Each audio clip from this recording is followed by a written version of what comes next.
Kan sekarang tuh ada jenderal yang terlibat KM 50 udah mulai diberhentiin tuh baru ato nih, masih ada 3 lagi yang belum diberhentiin. Udah tenang aja, kalau ke sono saya udah kasih tahu si A, si B, si C ini terlibat KM 50 berhentiin.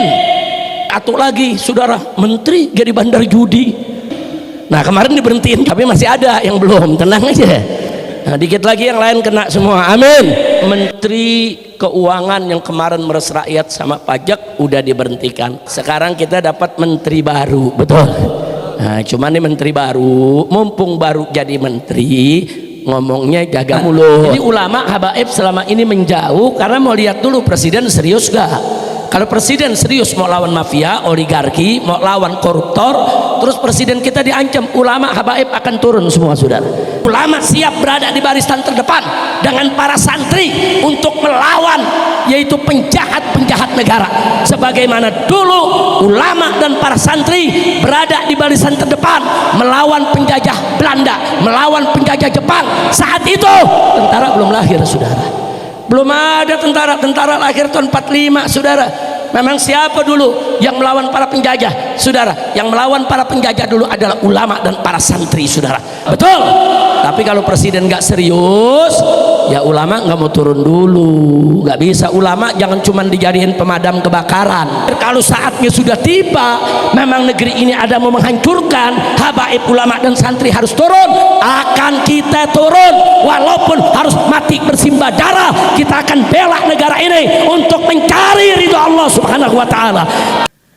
Assalamualaikum warahmatullahi wabarakatuh.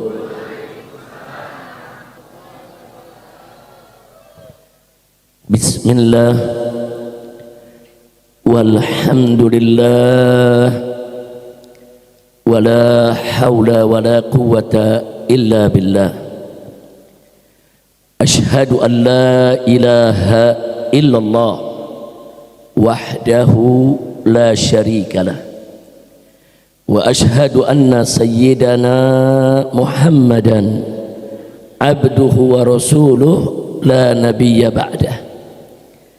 Allahumma salli wa sallim wa barik ala sayyidina wa habibina wa syafi'ina wa maulana nabiyyina Muhammadin wa ala alihi at-tahirin at-tayyibin wa ashabihi al-ghurril mayamin man tabi'ahum bi ihsanin ila yaumiddin. Amma ba'd. Siyadatul habaib asy-syurafa wa sa'adatul ulama'il fudala wa jami'il hadirin wal hadirat al-ahibba'il a'izza rahimakumullah. في هذه المناسبة السعيدة وبمثل هذا الاجتماع المبارك لا أنسى أن أوصيكم جميعا ونفسي بتقوى الله وبطاعة رسول الله صلى الله عليه وسلم. فنسأل الله سبحانه وتعالى أن يهدينا إلى صراطه المستقيم ويجعلنا من المتقين ويدخلنا جنته جنة النعيم بحق سيد المرسلين والحمد لله رب العالمين. تقبل الله منا ومنكم فتقبل يا كريم. Satu kehormatan dan satu kebahagiaan bagi saya pada malam hari ini bisa bersilaturahim dengan keluarga besar Pondok Pesantren Modern Gaza Al-Islami yang dibangun, dibina, dipimpin, diasuh oleh guru kita tercinta, ayahanda kita semua, akhina al-fadil al-muhtaram wa mukarram Kiai Hariri Hadrami hafizahullah ta'ala wa ra'ah, famatanallahu bituli hayatih wa nafa'ana bi ulumi fid dini wad dunya wal akhirah, amin ya rabbal alamin. Dan juga satu kebahagiaan bagi saya hari ini bisa berkumpul dengan keluarga beliau, termasuk al-muhtaram al-mukarram Kiai Haji Muhammad Fudali yang selalu setia mendukung perjuangan saudaranya di dalam menyebarkan ilmu yang manfaat.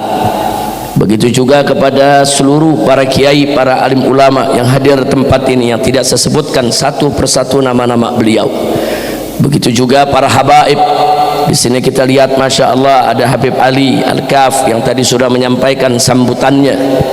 Dan saya datang kemari juga didampingi oleh dua orang menantu saya, itu Habib Muhammad bin Hadi Al-Habsyi, kemudian satu lagi Habib Hussein bin Anis As-Segaf. Dua-duanya saya punya menantu. Habib Muhammad bin Hadi ini dulu sekolah di Jami'ah Wasitiyah yang dibangun oleh Habib Abu Bakar Adani Al-Masyhur. Sementara Habib Hussein ini satu sama Habib Ali, sama-sama di Jamiatul Ahqaf. Habib Ali juga lulusan Jamiatul Ahqaf. Habib Hussein saya punya menantu juga lulusan Jamiatul Ahqaf yang dipimpin oleh Habib Abdullah Baharun. Jadi sekali lagi saya sampaikan, satu kehormatan dan satu kebahagiaan bagi saya bisa berkumpul dengan para alim ulama, para habaib, para kiai, para tuan-tuan guru dan seluruh santriwan dan santriwati dari Pondok Pesantren Gaza Al-Islami. Mudah-mudahan pertemuan kita pada malam hari ini akan menjadi penyebab turunnya rahmat dan barakah. Mudah-mudahan semua yang hadir di sini diberkahi oleh Allah, dimudahkan segala urusannya, dilapangkan segala kesempitannya, disembuhkan penyakitnya, dan diberikan panjang umur dalam taat dan ibadah, dalam sehat walafiat. Amin ya rabbal alamin. Ahibail kiram, sebagaimana sama kita maklumi, pada malam hari ini kita kumpul di tempat ini dalam rangka untuk memperingati hari lahirnya seorang manusia besar, manusia yang punya kepribadian besar dan berjiwa besar serta memiliki sejarah yang besar karena dididik dan dibesarkan oleh yang maha besar, yaitu oleh Allah subhanahu wa ta'ala. Manusia yang pada malam hari ini kita peringati hari kelahirannya adalah seorang manusia yang dinyatakan oleh Allah subhanahu wa ta'ala dalam Al-Quranul Karim sebagai rahmat untuk semesta alam. Wallahu subhanahu wa ta'ala qala wa ma arsalnaka illa rahmatan lil alamin. Al-alamin dalam bahasa Arab artinya masih wallah, artinya apa saja, semua makhluk yang diciptakan oleh Allah itu adalah al-alamin. Artinya kalau Nabi dikatakan rahmat untuk semesta alam, berarti Nabi kita diutus oleh Allah sebagai rahmat untuk alam manusia, untuk alam malaikat, untuk alam jin, untuk alam haywanat, untuk alam tumbuhan, untuk seluruh alam semesta ini. Manusia yang dinyatakan sebagai rahmat untuk alam semesta itu sudah cukup jadi dalil buat kita bahwa manusia ini bukan sembarang manusia. Bukan, ini basyarun lakal basyari. Ini seorang manusia yang tidak seperti manusia lainnya. Ini betul-betul seorang manusia yang sempurna. Kenapa bisa kita katakan ayat tadi menjadi dalil tentang kesempurnaan Nabi alaihi salatu wassalam? Sebab mustahil kalau Nabi tidak sempurna, kalau Nabi ada cacat dan celah menjadi rahmat untuk semesta alam. Mustahil.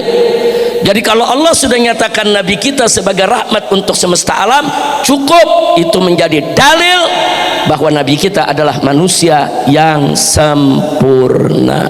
Sallu ala Nabi.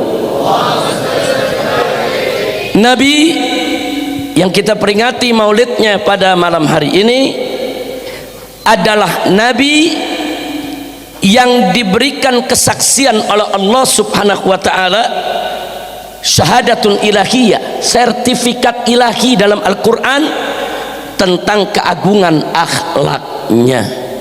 Allah yang menyatakan dalam Al-Quran kepada Nabi, faqala ta'ala fi akhlaqi nabiyyihi Muhammadin sallallahu alaihi wasallam wa innaka la'ala khuluqin azim.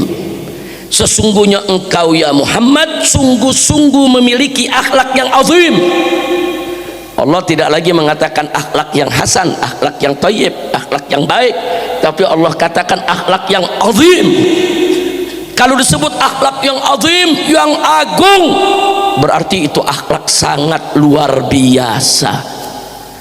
Bagaimana enggak luar biasa, saudara? Nabi mengatakan dalam satu hadisnya, saudara,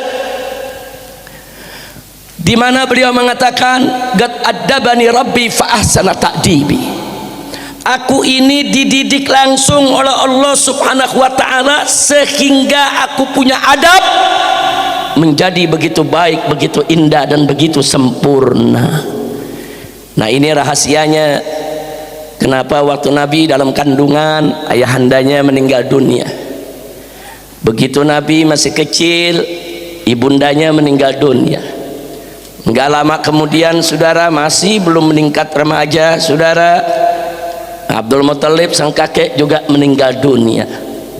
Kenapa, saudara?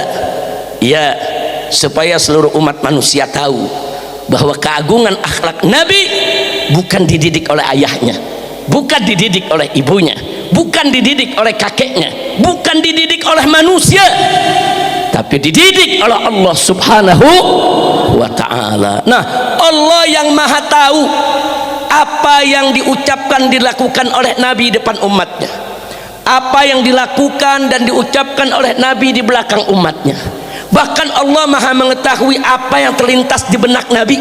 Allah yang maha tahu itulah yang menyatakan wa innaka la'ala khuluqin azim, bahwa kita punya Nabi akhlaknya azim. Jadi Allah maha tahu kalau Nabi kita punya cacat, punya celah, ada akhlak yang tidak baik, mustahil Allah nyatakan sebagai akhlak yang azim. Lagi-lagi ayat ini menjadi dalil sekaligus menjadi bukti bahwa Nabi kita sempurna. Sallu ala Nabi. Alhamdulillah, saudara. Kemudian mari kita lihat lagi, saudara. Enggak sampai di situ. Di dalam Al-Qur'anul Karim, saudara, Allah wajibkan kita semua orang-orang yang beriman untuk mentaati Allah dan Rasulnya. Bahkan sifat ketaatannya mutlak, artinya kita harus memberikan totalitas ketaatan, totalitas kepatuhan kepada Allah dan Rasulnya. Allah nyatakan dalam Al-Qur'anul Karim, faqala ta'ala ya ayyuhalladzina amanu atiiullah wa atiiur rasul wa ulil amri minkum. Menarik, saudara. Jadi ini jadi perbincangan di tengah para ulama, khususnya para ahli tafsir. Di sini dikatakan, hei orang-orang yang beriman, atiiullah, taatilah Allah, wa atiiur rasul, dan taatilah Rasulullah sallallahu alaihi wasallam. Terus yang berikutnya wa ulil amri minkum. Allah enggak katakan wa atiu lagi, saudara, diatafkan saja wa ulil amri minkum. Jadi kalau kita menerjemahkan dalam bahasa Indonesia, hei orang-orang yang beriman, taatilah Allah, taatilah Rasulullah, dan dalam kurung taati juga ulil amri minkum. Jadi taatilahnya masih pakai dalam kurung, saudara. Kenapa? Sebentar lagi kita jelaskan. Siapa sih yang dimaksud ulil amri? Saudara, ulil amri tidak lain dan tidak bukan adalah al ulama wal umara. Ulil amri kita dalam urusan dunia itu para umara. Tapi ulil amri kita dalam urusan akhirat kita, agama kita adalah para ulama, saudara. Nah, sekarang Allah nyatakan ati Allah, taatilah Allah. Artinya apa? Wajib kita taat kepada Allah secara mutlak. Apa pengertian mutlak? Totalitas ketaatan, kepatuhan berikan kepada Allah. Dalam arti apa saja yang diperintahkan Allah kerjakan, apa saja yang dilarang Allah tinggalkan, apa saja yang saudara wajibkan oleh Allah kerjakan, apa saja yang diharamkan oleh Allah jauhkan. Mutlak, tidak ada tawar-menawar, tidak ada kompromi, saudara. Tidak boleh ada keraguan. Itu namanya taat mutlak. Begitu juga kepada Nabi, wa atiur rasul, dan taatilah Rasulullah. Taat kepada Nabi juga mutlak. Makanya dalam ayat yang lain Allah menyatakan, wa ma atakumur rasulu fakhudhuhu wa ma nahakum anhu fantahu. Apa-apa yang diberikan oleh Rasulullah kepada kamu ambil, dan apa-apa yang dilarang oleh Rasulullah SAW tinggalkan, jauhkan. Jadi jelas Allah punya perintah, saudara. Apa saja yang udah Nabi perintahkan kerjakan, udah. Jangan banyak tanya, jangan banyak komentar, jangan ada keraguan, jangan bimbang. Apa saja yang dilarang oleh Nabi udah tinggalkan itu semua, mutlak. Sampai di sini dulu sebelum kita teruskan ayatnya, saudara. Dengan kita diperintahkan oleh Allah untuk taat kepada Nabi secara mutlak, itu juga menjadi dalil bahwa Nabi adalah manusia yang sempurna, Nabi yang nggak ada maksiatnya, nggak ada salahnya, nggak ada cacatnya, nggak ada celaknya. Saudara, andai kata Nabi kita punya dosa, andai kata Nabi kita banyak salah, andai kata kita punya Nabi tidak sempurna, mustahil Allah perintahkan kita untuk taat secara mutlak, saudara. Kenapa kita taat mutlak? Karena Nabi maksum, dijamin oleh Allah, mustahil salah. Masya Allah, sallu ala Nabi.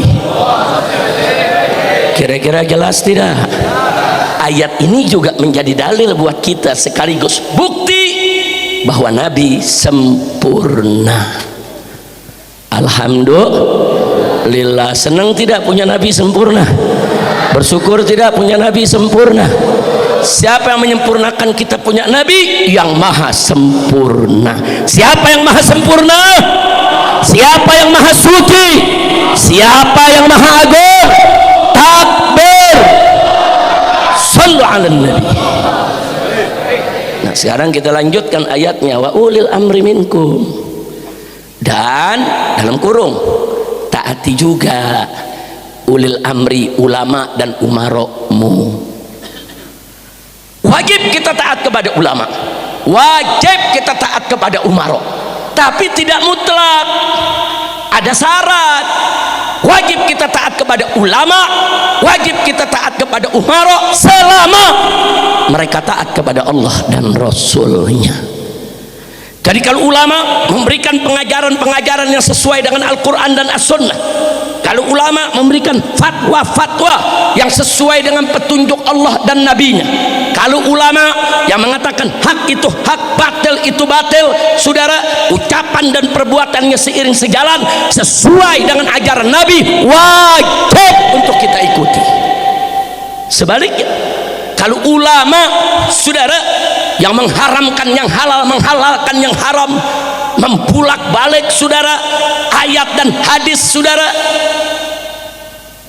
ucapan dan perbuatannya tidak sesuai dengan apa yang diajarkan oleh Allah dan Rasulnya, saudara, bahkan mengeluarkan fatwa-fatwa yang bertentangan dengan ketentuan Allah dan Rasulnya, haram untuk kita taati mereka, saudara.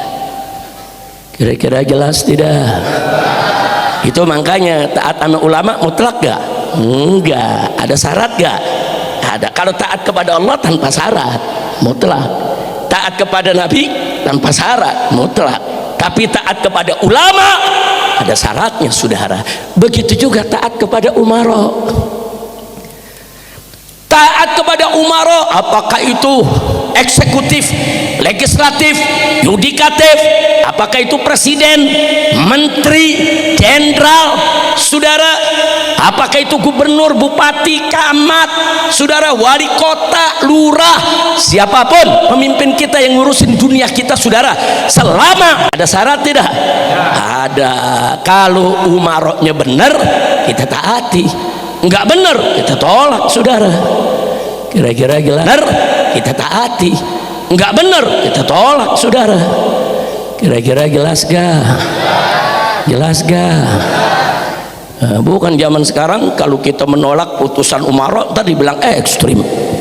Ekstrim tuh radikal, teroris, pala lu bomenyan.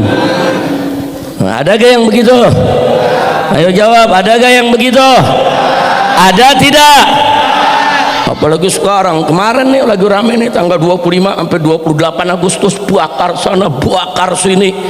Ada rumah menteri yang dijarah, saudara. Ada kantor-kantor pos-pos yang dibakar, saudara. Iya, umat nggak boleh begitu, nggak boleh, nggak boleh. Ya tapi bagaimana? Pejabat yang nyari gara-gara, Betul, betul. Saya nggak ngebela masyarakat yang main bakar, enggak. Tapi kalau yang dibakar nantangin bagaimana? Rasain. Paham nggak? Paham. Bu, suaranya lemes banget. Ngantuk, Bu. Ibu-ibu teriak, cabai mahal. Kata pejabat apa? Tanam sendiri. Ya, maksudnya ibu-ibu teriak cabai mahal, minta bantuan pemerintah turunin harga cabai. Betul, betul. Disuruh nanem.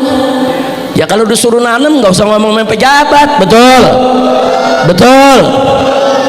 Bapak-bapak teriak, saudara, listrik mahal. Apa kata pejabat? Ya lu jangan masang listrik. Disuruh kembali ke zaman lilin sama semprong berita. Bukan begitu cara jawab pejabat. Betul, betul.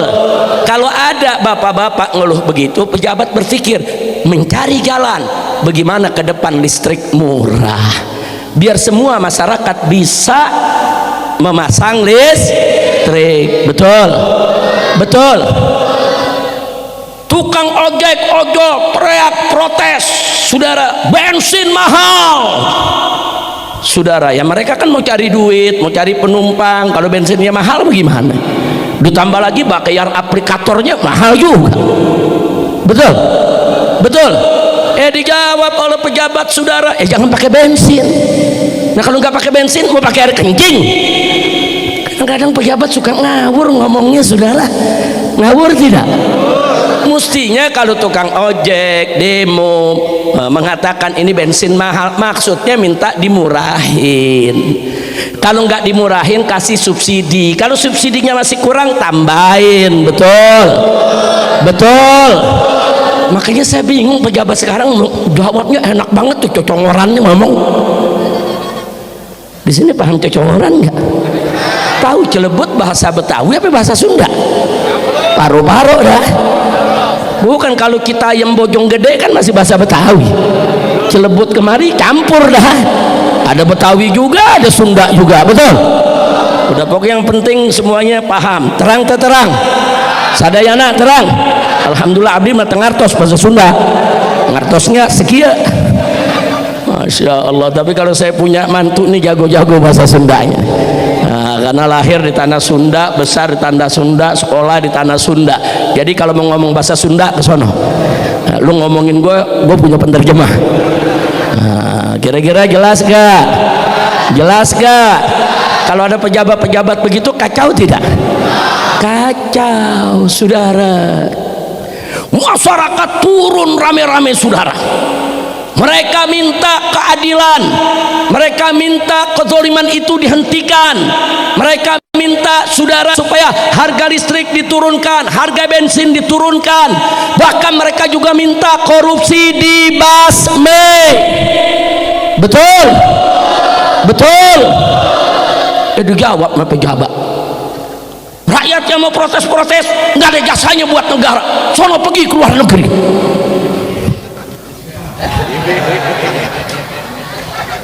Kok jawabnya begitu? Ngaco tidak? Kacau tidak? Yang nggak boleh begitu jawabnya. Pakai bilang rakyat nggak ada jasa. Tunggu dulu. Ayo kita lihat kalau mau bicara soal jasa, saudara. Saya mau tanya, jujur nih semua yang ada di sini nih semua, kita beli baju kena pajak gak? Beli baju kena pajak gak? Pakai kuota kena pajak gak? Saudara, saya mau tanya nih sekali lagi nih semua, Bu, beli jilbab kena pajak gak? Bu, kalau belanja tuh di market kena pajak gak? Apa yang kita nggak kena pajak? Cuman buang angin, belum ada pajaknya. Semua kena pajak. Beli sorban ada pajaknya, saudara. Beli pulpen ada pajaknya, semua kena pajak. Saudara, kita bayar listrik ada pajaknya, kita bayar air ada pajaknya, saudara. Siapa bilang? Bahkan yang kerja, saudara, apakah itu di negeri ataupun swasta, gajinya kena pajak, saudara. Bayi baru lahir di rumah sakit udah kena pajak. Nah itu kita punya negeri, saudara. Nah sekarang saya mau tanya, berarti rakyat bayar pajak tidak? Jawab yang kompak, bayar tidak? Itu pajak buat negara, betul? Betul. Kalau begitu saudara, rakyat berjasa tidak kepada negara? Jawab yang kompak, berjasa tidak kepada negara? Enak itu pejabat ngomong, rakyat nggak ada jasanya pada negara, nggak usah protes-protes. Gua pengen kayak protes. Jangan-jangan yang ngomong begitu nggak bayar pajak, betul? Betul. Nah maka itu kalau dijawabnya model-model begitu, rakyat marah. Wajar tidak? Wajar tidak? Ada lagu rakyat protes, saudara, anggota DPR santai pakai ngeledek, joget-joget. Udah gitu pakai bikin rekaman lagi, pakai horek. Pantas aja lu pada budak. Kacau tidak? Kacau tidak?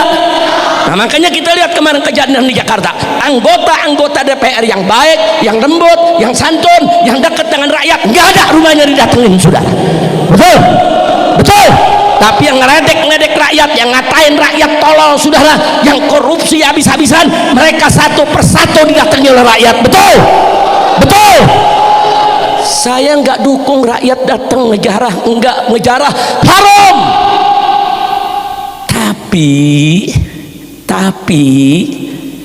Tapi lu nantang sih. Betul?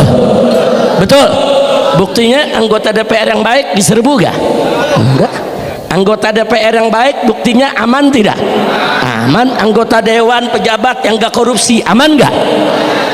Nah jadi sekali lagi saudara, mengatasi masalah itu saudara jangan asal goblek, jangan seenaknya ngomong, saudara. Makanya hari ini saya lagi bahagia, salah satu tuntutan kita supaya menteri tukang palak, saudara, diberhentiin. Alhamdulillah berhenti. Alhamdulillah. Saya heran perempuan bisa jadi tukang palak. Di otaknya ada pajak, dikit-dikit pajak dulu. Kalau perengan malak wajar. Nah ini kalau yang namanya menteri malakin rakyat tega bener, betul? Betul. Dari kemarin, dari tahun lalu saya udah bilang ini orang jangan diajak jadiin menteri. Saya udah sampaikan kok ke Bapak Presiden, saudara, baik lewat mimbar-mimbar, lewat jalur khusus, lewat kawan-kawan yang ada sekitar dia, kita udah sampein ini nama-nama yang bahaya, ente jangan pakai. Kalau ente pakai rusak di negeri. Saya sebutin ada sekian belas orang, semuanya dipakai. Gue bingung dah.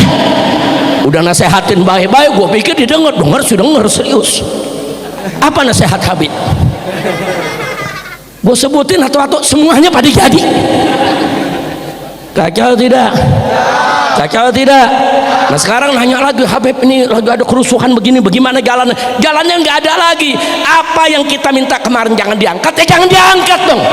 Sekarang sudah terlanjur, berhentikan mereka, pecat, singkirkan, ambil orang-orang pintar, ambil orang-orang benar, ambil orang-orang yang baik untuk duduk di kabinet, ngurus rakyat, selamatkan agama bangsa dan negara. Betul? Takbir. Sekarang baru dengar, baru setengah dengarnya. Alhamdulillah. Ya biar setengah kan bersyukur juga. Mudah-mudahan besok bisa semua. Amin. Nah kan sekarang tuh ada jenderal yang terlibat KM 50 udah mulai diberhentiin. Baru wato nih. Masih ada 3 lagi yang belum diberhentiin. Apa gue mesti sebutin namanya? Gue tangkep lagi. Udah tenang aja. Kalau ke sono saya udah kasih tahu si A, si B, si C ini terlibat KM 50, berhentiin. Kalau ke lu nggak usah tahu dah. Ya bukan, gue ngasih tahu lu nggak bisa keberhentiin buat apa? Asal informasi aja, informasi. Setuju? Saya mau tanya, jenderal-jenderal yang terlibat tragedi KM 50 diberhentikan, setuju tidak? Bagus tidak? Takbir. Nah, 1 udah diberhentiin kemarin, alhamdulillah. Atuh lagi, saudara, menteri jadi bandar judi. Gile, judi online begitu disidang semua itu Nah kemarin diberhentiin, alhamdulillah. Tapi masih ada yang belum, tenang aja. Nah, dikit lagi yang lain kena semua. Amin, amin. Nah udah 3 tuh, artinya 3 duri udah dicabut, alhamdulillah. Mudah-mudahan besok duri yang lain dicabut juga ya ikhwan, amin. Saya mau tanya sekarang, kalau Bapak Presiden betul-betul merang lawan korupsi, setuju tidak? Dukung tidak? Takbir. Angkat tangan semua ke atas, takbir. Sallu ala nabi. Alhamdulillah. Saudara, Menteri Keuangan yang kemarin meres rakyat sama pajak udah diberhentikan, alhamdulillah. Sekarang kita dapat menteri baru, betul. Nah, cuman nih menteri baru, mumpung baru jadi menteri, ngomongnya jaga mulut. Jangan perkara di negeri kita dianggap enteng. Hati-hati, hati-hati Pak, Bu. Ada orang kerja jadi pegawai, gajinya udah kena pajak. Nah, dari gaji itu dia beli rumah, kena pajak lagi. Nah, nanti dari duit yang tadi dia udah kena pajak, saudara, mau belanja di toko, di market, kena pajak lagi. Jadi semua apa yang kita kerjain semua kena pajak. Udah gitu pajaknya nggak tanggung-tanggung, saudara. Ada pajak yang 11%, 12%, 15%, saudara. Allah subhanahu wa ta'ala maha adil, rauf dan rahim terhadap hamba-hambanya. Mari kita lihat Allah subhanahu wa ta'ala yang menciptakan kita, saudara, yang memberikan kekayaan kepada kita. Zakat harta yang kita diwajibkan hanya 2,5%. Subhanallah, itu pun hanya yang mencapai nisab dan haul. Saudara, orang miskin nggak ada kena zakat, saudara. Orang miskin nggak kena zakat kecuali zakat fitrah, itu pun kalau ada kelebihan makan di malam takbiran, saudara. Adil tidak Allah? Adil tidak Allah? Cuman 2,5%. Ini negara, saudara, gaji kita enggak, bayar kita enggak, minta pajak 12%. Udah gitu berkali-kali, saudara, bukan hanya sekali gaji dipajakin, beli rumah dipajakin, beli baju dipajakin, berkali-kali kita bayar pajak. Apa? Dalam Islam, saudara, kalau orang ternak kambing atau ternak sapi, saudara, dia kena zakat peternakan. Begitu dia kena zakat peternakan, besoknya sapi-sapi dia jual, dia nggak kena lagi zakat perdagangan. Tidak ada dua zakat dalam satu objek, saudara. Subhanallah, indah tidak Islam? Orang punya, saudara, peternakan ikan. Dalam mazhab Syafi'i zakat ikan nggak ada, saudara. Tapi begitu ikannya dijual, dia kena zakat perniagaan. Orang piara ayam, dalam mazhab Syafi'i zakat ayam nggak ada. Tapi kalau ayamnya dijual, dia kena zakat perdagangan. Artinya apa? Nggak ada dua zakat dalam satu barang, saudara. Cukup satu kali dibayar zakat tahun itu selesai. Ini pajak enggak berkali-kali, semuanya kita dipajakin, saudara. Ini ada apa sampai kita beli apa namanya kuota internet tetap kena pajak? Semua kerjaan kita dipajakin, saudara. Ibn Khaldun, saudara, rahimahullahu ta'ala, mengatakan, saudara, beliau seorang ahli filosofi dalam bidang sosial politik. Beliau katakan, kalau udah suatu negara hidupnya bergantung dari pajak, saudara, itu tanda-tanda negara tersebut bangkrut. Nah, jadi walaupun pemerintah nggak ngaku banyaknya pajak, itu menunjukkan bangkrut, saudara. Nah, sekarang kita sebut pengusaha lah, pengusaha pribumi, saudara. Berapa sih usahanya? Nggak sampai triliun-triliunan, paling-paling ratusan juta atau ratusan miliar, saudara. Nah, sekarang dia bikin usaha, saudara. Nah, begitu dia beli tanahnya kena pajak, dia belikin bangunannya kena pajak. Nanti begitu dia jual itu rumahnya sama pembeli, kena pajak lagi tuh, pajak penjualan, pajak tanah lain, pajak bangun rumah lain, izin IMB lain, amdalnya lain, semua kena pajak, saudara. Ujung-ujungnya, saudara, begitu dia dapat, saudara, untung, saudara, katakan 15 miliar. untungnya cuma 15 miliar. Ternyata yang diminta oleh pajak saudara 15% bukan dari untung bersih, dari semua, dari modal pertama kali dikeluarkan sampai dapat untung 15%. Akhirnya apa? Dia bayar ke negara 10 miliar, buat dia cuma 5 miliar. Bagaimana mau maju para pengusaha kita? Bagaimana mau maju saudara para pengusaha pribumi? Mestinya kalau mau dikenakan pajak silakan, pajak dari neto hasil bersih, bukan pajak dari bruto dari semuanya. Bangkrut pengusaha pribumi semua saudara. Nah, terus ada yang nanya, Habib, itu kalau orang-orang yang punya triliun-triliunan, oligarki itu yang bukan Islam bagaimana? Saudara, oligarki banyak yang main akal-akalan sama pajak. Daripada bayar pajak 50 miliar atau pajak 1 triliun, dia undang petugas pajaknya sama kepala pajaknya, dibagi-bagi sarang 5 miliar, selesai. Dia sogok saudara, diakali, dia nggak bayar pajak. Dia hitung-hitungan, kasih aja nih 100 miliar, bagi-bagi, atur aja lah supaya dia nggak kena pajaknya saudara. Padahal pajak yang dia mesti bayar mestinya ratusan miliar, bahkan 1 T. Makanya mereka kaya-kaya saudara. Yang pribumi cuman usaha kecil dikenain pajak habis-habisan sampai banyak yang bangkrut. Kira-kira jelas gak? Ini yang begini nih, ini kalau kita kuliah ini udah semester 8 nih ya, cerita yang perpajakan saudara.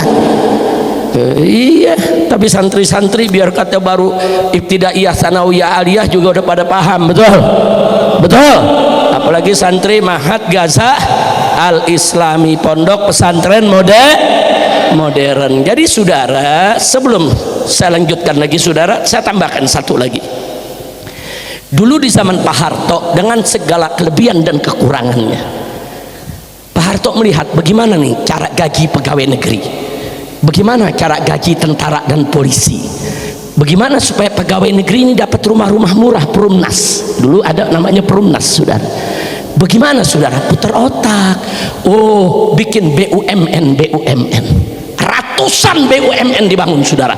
BUMN bidang pelayaran, BUMN bidang penerbangan, BUMN bidang yaitu kesehatan, BUMN bidang pendidikan, BUMN pertambangan saudara, BUMN yang ngurus yaitu minyak dan gas.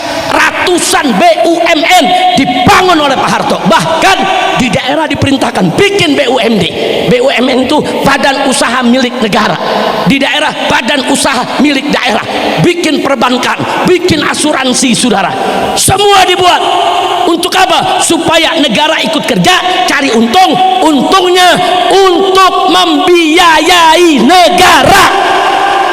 Bangun rumah sakit, bangun jalan, bangun listrik sampai ke pelosok-pelosok kampung saudara. Kenapa? Karena BUMN-nya makmur.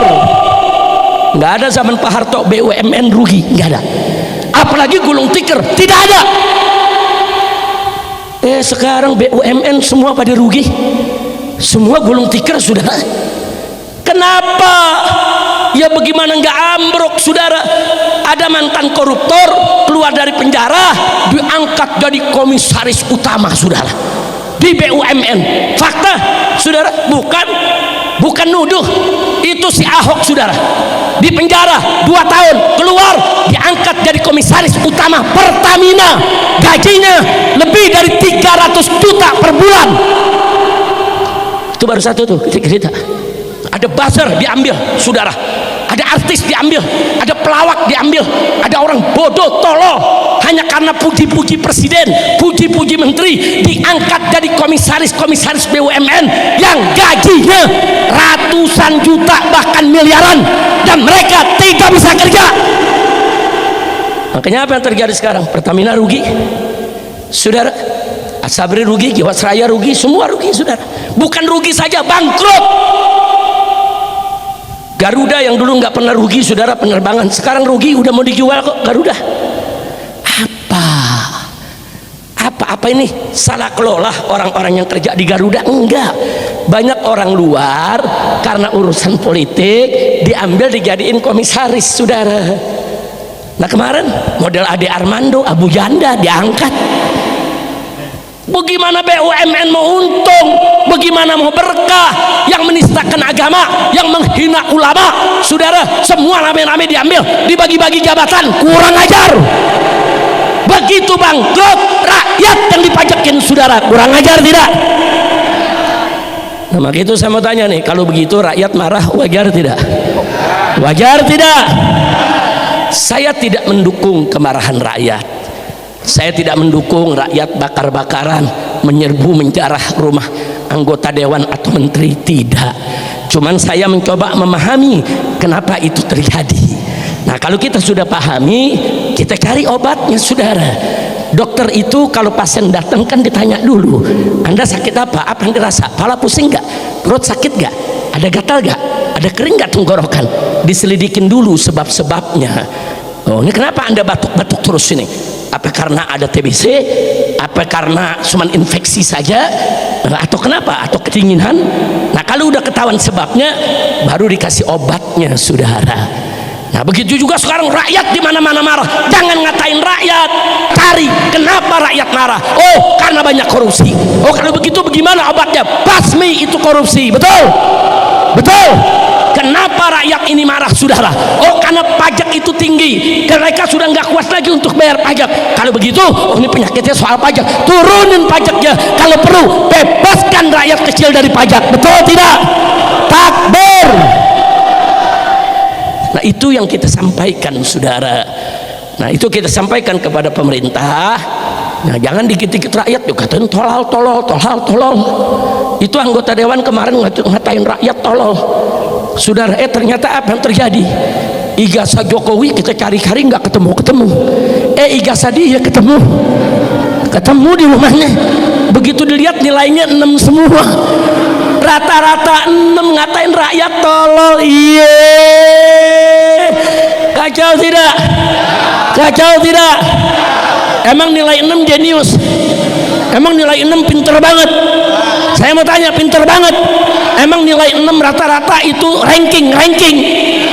Nilai rata-rata 6 pakai ngatain rakyat tolol, lu yang tolol. Betul? Tapi alhamdulillah yang begitu udah diberhentiin juga. Alhamdulillah. Artis-artis yang joget-joget ngeledek rakyat diberhentiin juga. Alhamdulillah. Jangan sombong, jangan ngatain rakyat, jangan takabur, jangan. Hati-hati. Allah tidak suka dengan manusia sombong. Hati-hati, Allah tidak suka dengan manusia takabur. Nah, karena itu ke depan, nah, kita berikan nasihat kepada para pejabat dimanapun, apa itu eksekutif, legislatif, yudikatif, jangan sombong, jangan takabur, jangan meremehkan aspirasi rakyat. Betul? Tapi rakyat juga tolong jaga diri, jangan dikit-dikit mau ngebakar, jangan. Kalau emosi kita gampang dipantik, nanti jangan-jangan suatu saat disalahgunakan. Maaf ya Pak Bu ya, kalau hari ini ada kelompok orang yang menunggangi gerakan masyarakat, kemudian masyarakat itu digiring untuk lempar api ke rumah pejabat, bukan nggak mungkin kalau besok rumah kiai yang dibakar, besok rumah habaib yang dibakar. Hati-hati. Dulu tahun 48 pernah terjadi, tahun 65 pernah terjadi, pesantren dibakar, saudara, santri dibantai, saudara. Jangan lupa pemberontakan PKI dulu, ulama-ulama dibunuh, disembelih, dimutilasi, dibuang itu ke sumur, saudara. Dan kita nggak mau itu terulang lagi, saudara. Nah, karena itu ya, walaupun kita marah, kita mau kritik, tapi jangan lepas dari komando ulama. Setuju tidak? Kalau para ulama kita sudah memberikan komando untuk jihad, baru kita bangkit rame-rame jihad bersama para ulama kita, saudara. Takbir. Angkat tangan semua, siap bela ulama, siap ikut ulama, siap dukung ulama, siap jihad bersama ulama. Takbir. Sallu ala nabi, Allahumma salli wa sallim alaih. Jadi kalau para ulama belum beri komando, jangan ikut-ikutan dulu, jangan Anda pikir ulama diam, enggak ya ikhwan. Ulama semua mau monitor, semua ulama mengawasi, saudara. Semua ulama mempelajari apa yang sedang terjadi di kita punya negeri, saudara. Dan ulama tidak diam, saudara. Ulama satu sama lainnya saling berkomunikasi.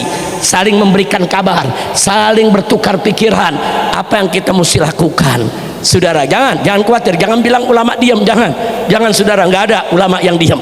Ulama-ulama yang istiqamah selalu bersama umat, selalu bersama rakyat.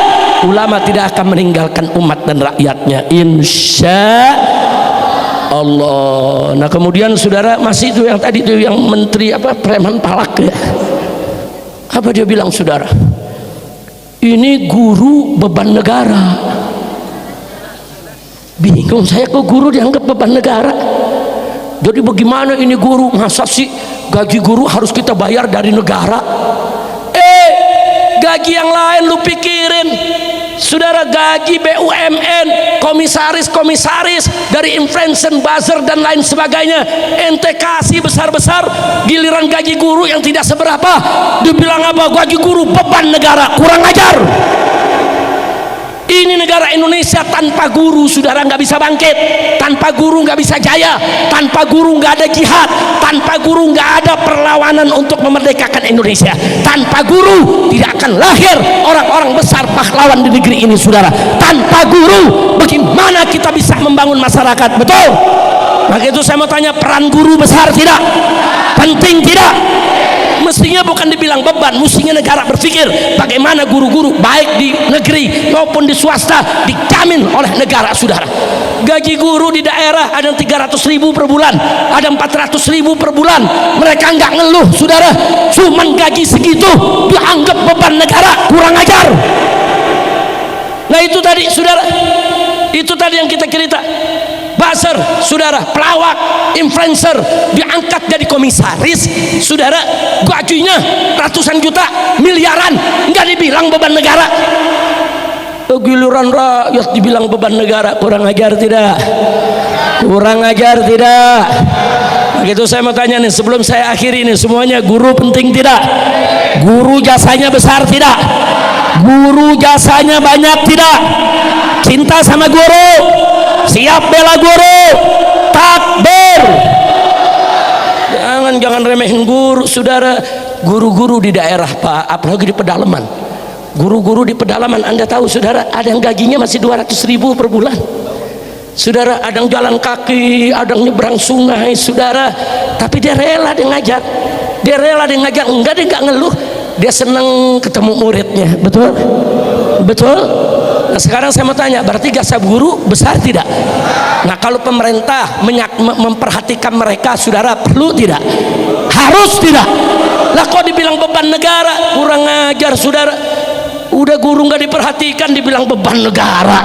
Guru bukan beban negara tuh influencer, buzzer saudara, yang digaji miliaran, yang nggak ada gunanya buat bangsa dan negara saudara, itu mereka beban negara. Betul? Itu koruptor yang korupsi triliunan, yang korupsi ratusan miliar, itu beban negara. Betul? Bukan guru beban negara. Saya mau tanya, beban negara guru atau koruptor? Guru atau koruptor? Guru atau buzzer? Mereka yang beban negara, digaji gede-gede, nggak tanggung-tanggung. Guru yang berjasa dibilang beban negara, enggak, saya nggak terima saudara. Saya juga guru saudara, 25 tahun saya ngajar di madrasah aliyah, 25 tahun. Awal saya ngajar gaji saya sebulan hanya 75.000, naik paling tinggi cuma 150.000, terakhir saudara hanya 800.000 per bulan. Tapi karena saya cinta menjadi pendidik, cinta kepada guru, saya nggak peduli dengan urusan gajinya saudara. Saya cinta murid-murid saya cinta santri-santri saya saudara. Nah, jadi jangan dibilang ini, kenapa saya tersinggung dan saya marah besar, karena saya juga termasuk guru. Kiai kita saudara, Ustadz Hariri Hadrami, ini juga guru. Ini Ustadz semua yang ada di panggung ini juga semua guru. Kita nggak ngemis kepada pemerintah, kita nggak minta-minta kepada pemerintah. Betul? Tapi jangan coba-coba menganggap kami sebagai beban negara, kurang ajar. Makanya kemarin begitu saya ketemu dengan beberapa pejabat, saya bilang nggak bisa, ini orang mesti diberhentiin. Ini betina kurang ajar ini satu ini. Udah tukang palak saudara. Nah alhamdulillah akhirnya diberhentikan juga, alhamdulillah. Nah, mudah-mudahan penggantinya jangan yang model begitu. Mudah-mudahan penggantinya cinta sama guru. Amin. Amin ya rabbal alamin. Jadi Bu, Pak, guru itu harus diperhatikan. Walaupun guru nggak minta diperhatikan, tapi negara mesti perhatiin dong. Gaji mereka, kebutuhan mereka, saudara, harus. Begitu juga sekolah-sekolah. Sekolah kan bukan negeri aja, sekolah swasta lebih banyak daripada negeri. Kalau sekolah swasta semua tutup, pesantren semua tutup, sekolah dibangun pemerintah, tidak cukup untuk memenuhi kebutuhan mendidik bangsa ini, saudara. Tidak.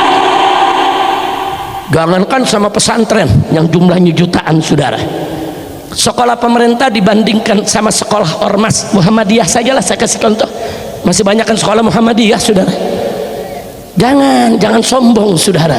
Sekolah pemerintah dibandingkan oleh sekolah NU, Nahdlatul Ulama, yang dimana-mana punya sekolah, punya madrasah, dari madrasah tingkat dasar, saudara, madrasah diniyah, ibtidaiyah, saudara.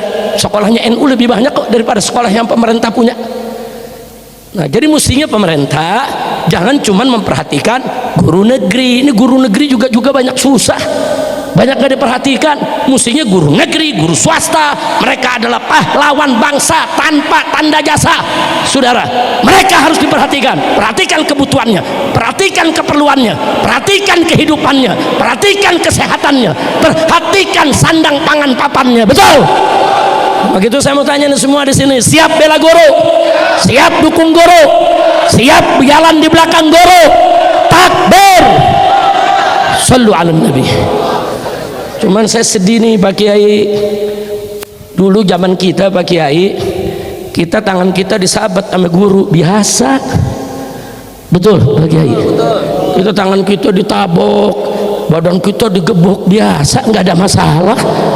Murid sekarang baru diginihin sama guru, saudara, lapor polisi. Kacau, saudara. Kacau tidak? Sekarang banyak kejadian guru pada di penjara hanya gara-gara nyetrap murid, mukul murid sama penggaris, mukul murid sama penghapus, kurang ajar. Itu bagaimana bikin aturannya? Makanya anggota dewan, saudara, pemerintah kalau bikin aturan yang melindungi para guru. Kecuali kalau guru ngebunuh murid, mencelakai murid, itu lain pasalnya, saudara. Tapi kalau guru menyetrap murid, tangan disabat, saudara. Saya dulu lagi belajar sama guru saya, ditabok nggak ada masalah, saudara. Ditendang kaki saya nggak ada masalah. Saya diminta begini dua tangan, diserepet dengan penggaris, sakit, merah, nggak ada masalah, saudara. Kenapa jadi sekarang baru diserepet gini? Lapor ke orang tua lapor polisi datang tangkap gurunya, kurang ajar. Alasannya ini kekerasan dalam sekolah. Saya tanya, saudara, ini yang begini kacau tidak? Kacau tidak? Kecuali kalau guru mau ngebunuh murid, mencelakakan murid, dihantam kepala murid sampai pecah, itu kelewatan. Ditinju kayak tinjuan Mike Tyson. Begitu ditinju murid langsung muntah darah, itu emang gurunya nggak benar. Betul? Nah, tapi sekarang saya mau tanya ini santri-santri di sini, kalau tangannya dipukul sama guru biasa gak? Apa mau lapor polisi? Ini gara-gara undang-undangnya, karena dalam undang-undang ada, saudara, pokoknya siapa saja berbuat kekerasan terhadap orang lain berarti melakukan pidana.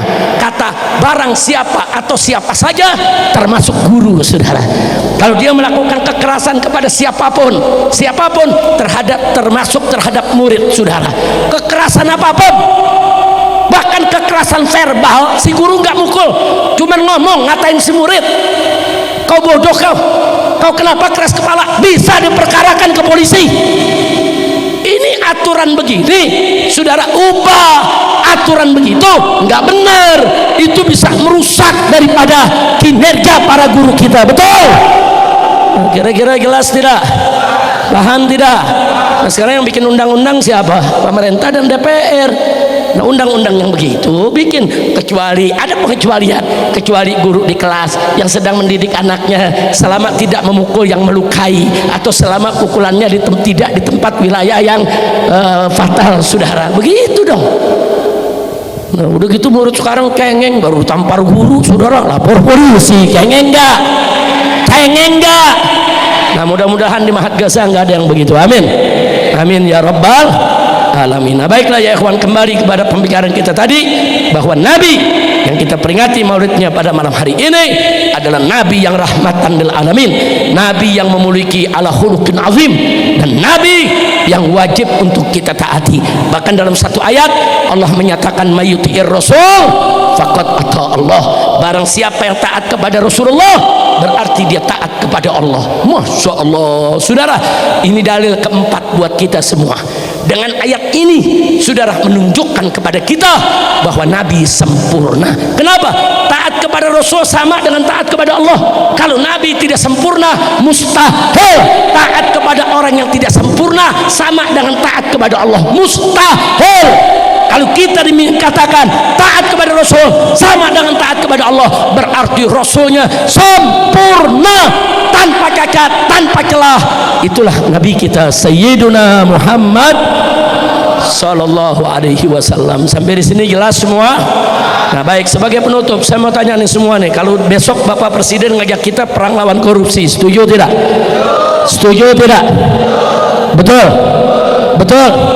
Ini Indonesia bangkrut karena subsidi atau korupsi? Indonesia bangkrut karena luasnya negeri atau yakin siapin gesida anti korupsi. Sekarang saya mau tanya lagi nih semua saudara, ini BBM naik akibat apa? Korupsi saudara. BUMN ambruk akibat apa?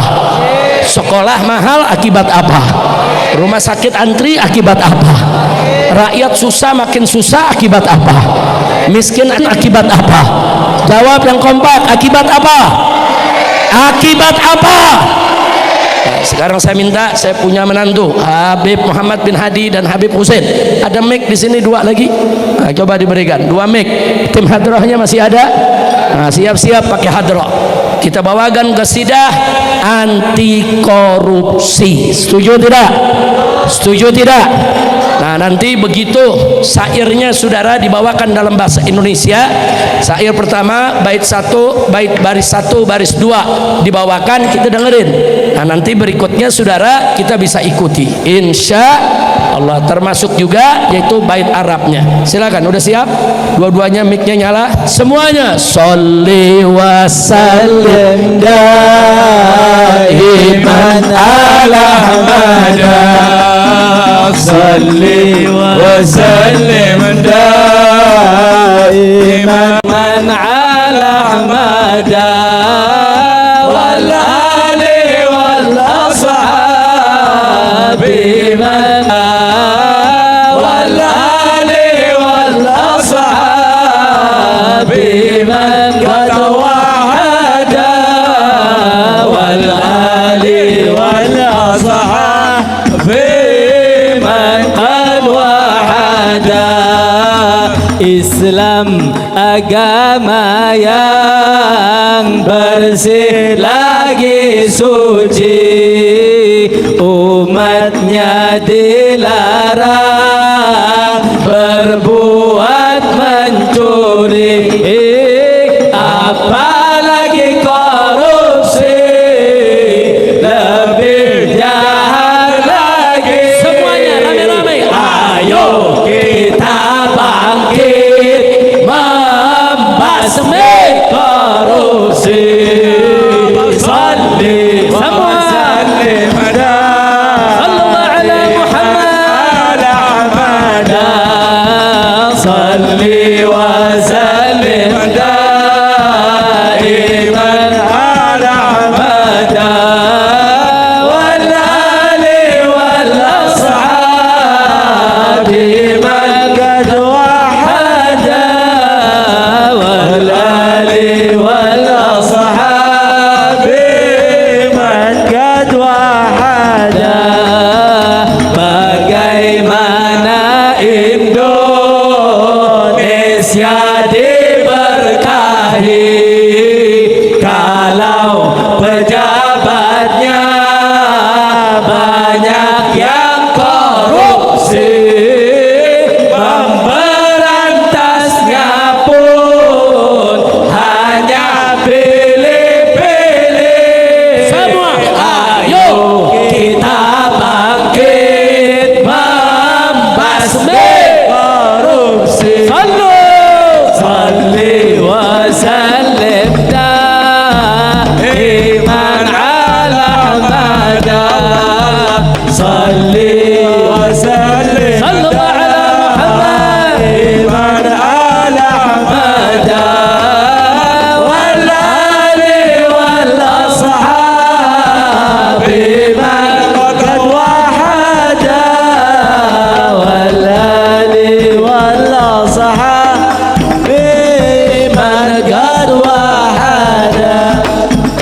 Negeri RI bangkrut bukan karena subsidi, bukan juga karena luasnya negeri, tapi negeri bangkrut karena korupsi. Ayo kita bangkit membasmi korupsi. Salli wa sallim daiman ala Ahmad. Salli wa sallim daiman ala Ahmad wal ali wal ashab man hada wal ali wal ashab man qad wahada. Rakyat banyak belar akibat korupsi, sekolah jadi mahal akibat korupsi, rumah sakit antri akibat korupsi. Ayo salli wa sallim daiman madallah. Salli wa sallim daiman ala Ahmad wal ali wal bima qad wahada wal ali wal ashab man da. BBM naik lagi akibat korupsi, BUMN pada rugi akibat korupsi, subsidi dikebiri akibat korupsi. Ayo kita bangkit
ayo kita bangkit membasmi korupsi.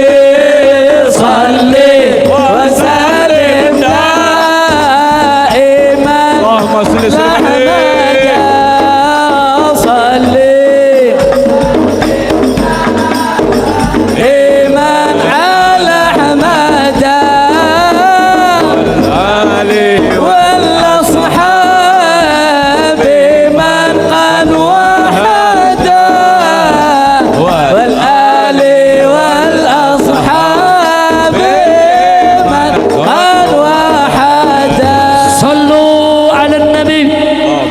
Allahumma salli wa sallim wa barik alaih wa ala alihi wa ashabihi. Nah, sebagai penutup, semua saya ajak ya ikhwan, kalau Bapak Presiden kita yaitu Bapak Haji Jenderal Prabowo Subianto serius mau melawan para koruptor, mau melawan oligarki jahat, wajib kita dukung rame-rame. Betul?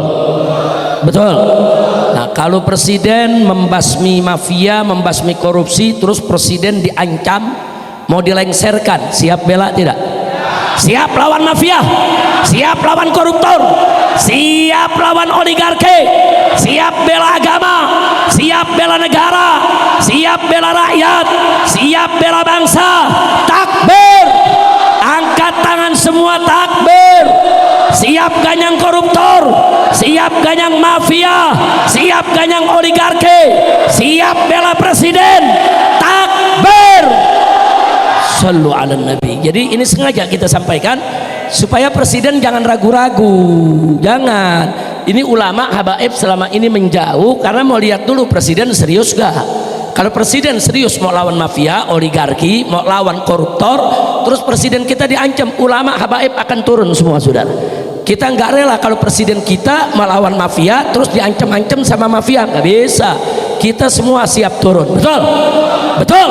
Tapi kalau presiden nggak serius, ya ulama nggak mau turun dulu. Nggak bisa, ulama jangan cuma dijadiin pemadam kebakaran. Nah, ribut-ribut ulama diambil suruh nenangin, emang lu pikir pemadam? Ulama bukan damkar, betul? Betul.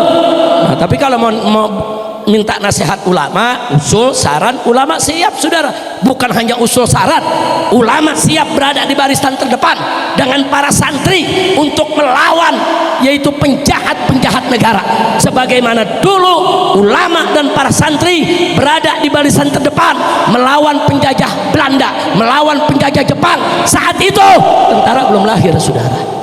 Belum ada tentara lahir tahun 45, saudara. Memang siapa dulu yang melawan para penjajah, saudara? Yang melawan para penjajah dulu adalah ulama dan para santri, saudara. Berapa banyak dulu ulama-ulama kita, saudara.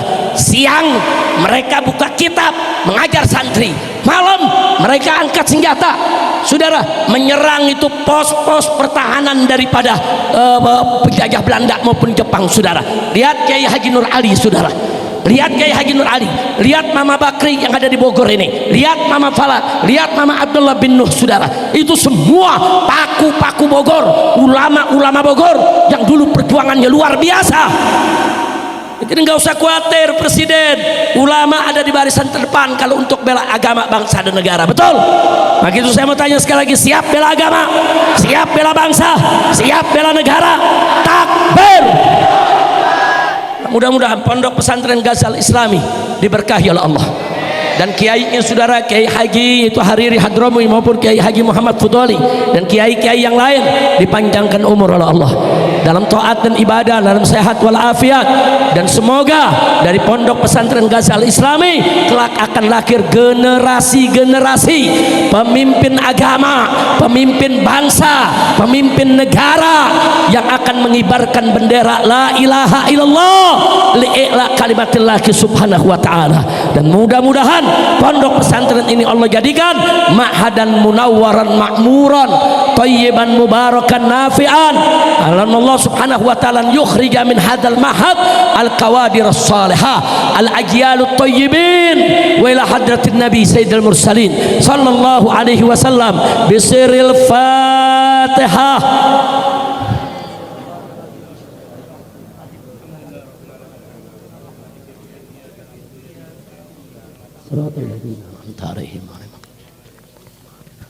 Amin ya rabbal alamin. Nah, acara ini kita tutup dengan rame-rame kita baca selawat asghilidz zalimin bidzalimin. Setuju? Nah, ini doa penting ya ikhwan. Ini selawat, ini dalam 2-3 tahun terakhir di mana-mana, di pesantren-pesantren, di masjid-masjid, di mimbar-mimbar, di tablik-tablik, para ulama membawakan. Kenapa? Karena ini doa memohon kepada Allah dengan keberkahan Nabi dan keluarga serta sahabatnya supaya orang zalim dihancurkan oleh orang zalim. Orang zalim disibukkan dengan orang zalim. Nah, ini ternyata dibaca di mana-mana sekian lama. Sekarang Allah lagi gobulin nih. Ini zalim lagi pada berkelahi, saudara. Sekarang setan lagi berantem. Serigala lagi gigit-gigitan. Nah, saya ada yang tanya, Habib Rizik, kenapa Habib nggak turun kayak 212? Tunggu dulu, setan lagi berantem nih. Kalau setan lagi berantem, kita jangan turun dulu, betul? Gelar tikar, taruh kopi sama singkong bakar. Kita tonton dulu, betul? Betul? Buaya sama buaya lagi berkelahi, lu misain, digigit lo. Betul? Betul? Jangan saudara, setan lagi berantem, kalau perlu kita aduin lagi. Setuju? Ada yang itu jawab, Habib, masa Habib ngadu setan? Nggak boleh dong. Kalau adu domba haram, adu ayam haram, adu kambing haram, adu manusia haram, adu setan lo jawab sendiri dah. Paham? Setan lagi berantem, pisahin jangan dia lagi main laporan, lagi main bongkar-bongkaran korupsi, lagi main geblos-geblosan ke penjara. Alhamdulillah, biarin setan berantem, biarin. Ntar setan yang satu kalah, yang satu kecapean, kita jorokin. Tenang aja, nggak usah banyak tenaga. Setuju gak? Tapi nggak usah khawatir, kalau saatnya sudah tiba, memang negeri ini ada mau menghancurkan, habaib ulama dan santri harus turun. Akan kita turun, walaupun harus mati bersimbah darah, kita akan bela negara ini untuk mencari ridho Allah subhanahu wa ta'ala. Takbir, angkat tangan semua, semangat. Takbir, sallu ala nabi. Hidup Islam, hidup Indonesia. Takbir. Ayo silakan Habib Muhammad, Habib Husin. Allahumma salli ala sayyidina semua Muhammad. Ayo silakan, hadroh boleh ikut.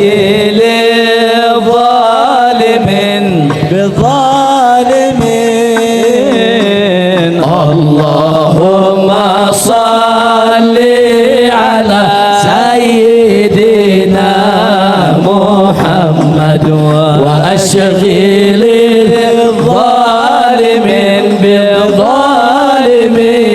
Angkat tangan semuanya. Wa akhrijna min bainihim salimin.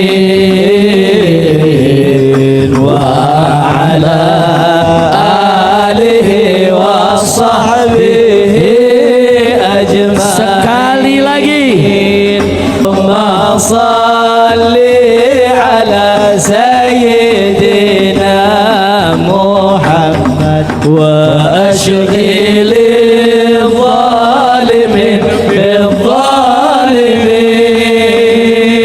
Allahumma salli ala sayyidina Muhammad wa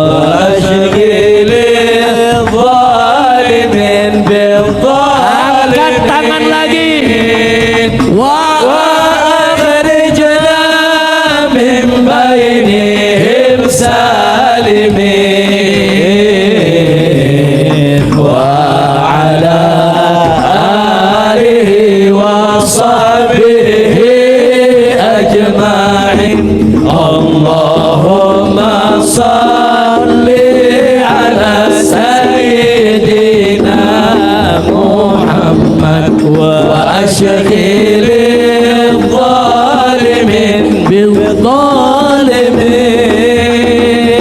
Allahumma salli ala sayyidina Muhammad sallallahu alaihi wa أشكي لعين صلوا على النبي.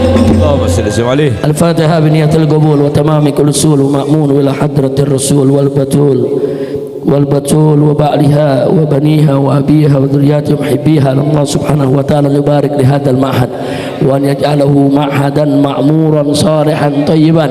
والله سبحانه وتعالى يبارك لأساتذته ويبارك لتلاميذه وجماعته ومحبيه ومن سعادة عليه. أن الله سبحانه وتعالى يوفقنا وإياكم للنجاة والفلاح والاستقامة في الدين والدنيا والآخرة بسر الفاتحة.